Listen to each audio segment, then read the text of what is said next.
Di sebalik keputusan tampil semula dalam dunia muzik, pemain drum tersohor yang pernah menganggotai Gersang dan Wings, Joe Jack kini giat menjalani proses pemulihan di Pusat Pemulihan Dadah Persendirian, Rumah Sahabat, Hulu Langat. Joe Jack atau nama sebenarnya, Rodzan Mohammed, sebelum ini berdepan isu penyalahgunaan dadah, namun memilih untuk tidak mengulas panjang mengenai perkara itu.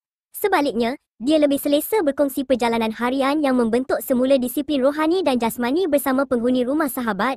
Menurut Joe Jack, sejak menetap di Rumah Sahabat beberapa tahun lalu, banyak perubahan positif yang ditempuh, termasuk mendalami ilmu agama serta memupuk semula rasa syukur dalam kehidupan. Mengulas lanjut, Joe Jack berkata, kehidupan dalam pusat pemulihan kini membantunya kembali mengenali erti kebersamaan dan nilai kekeluargaan. Joe Jack turut berkongsi pengalaman baharu apabila mula menceburi bidang nasyid sepanjang berada di pusat pemulihan.